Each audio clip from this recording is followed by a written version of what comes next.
Yun pala, isa sa mga KOJC farm na ang nilusob ng mga armadong pulis. Maging ang kapitan at kagawad ng barangay ay pinagbawalan ng mga pulis na pumunta sa nasabing lugar para sana'y tingnan ang sitwasyon ng mga residente nila doon.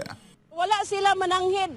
Ang pultahan dito karon tanan gipangransak. Gusto na mo tanawon, gusto na mo sudlon, pero dili mi nila pasudlon. Ayon sa mga KOJC missionary na nakatira sa KOJC farm, marahas na sinalakay at binulabog sila ng mga kapulisan sa gitna ng kanilang pagtulog. Anila, pwersahang binuksan ang kanilang mapintuan kung saan umabot sa punto na sinira ang mga ito. Isa-isa silang tinutukan ng dekalibreng baril sa ulo, pinadapa sa lupa at ang iba ay tinalian pa ang kamay.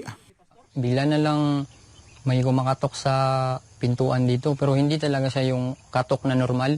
Ginigiba talaga nila yung pintuan kasi nga dahil nakakandado siya, meron siyang kadena. So hindi man nila mabuksan, meron man silang dalang bolt cutter, ipinutol nila yung kadena. Biglang sinipa nung isa yung pintuan, tapos nanutok kagad siya nung baril. Tapos sabi niya na dapa. Tapos hindi man kagad ako dumapa, lumuhod pa lang ako. Tinulak ako nung isa para makadapa. Tinalian kagad ako. Tuloy, ito pa yung tali na ginamit nila sa akin.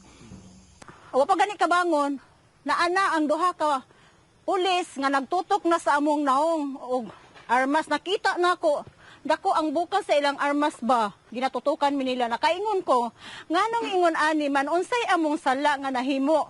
Kinsa di ay nagsugo ani nilang, wala na ni nagsubay sa balaod. Sa tinuod lang, nasiyakig ko sa mga pangitabo nga wa ko kibalo nga pulis mismo nga atong tig-protektar ingon nga mga sibilyan. O naman yung naghimog di mayo. Nang amo na po nga pultahan gi tadyakan, bungkag.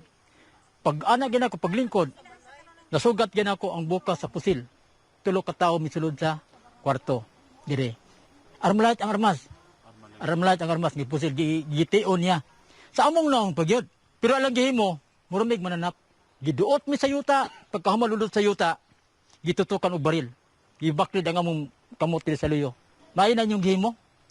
Gobyerno man kamo, PNP man kamo, protektar man kamo sa mga sibilyan. Ganun kamo may mismo naghimo ginana.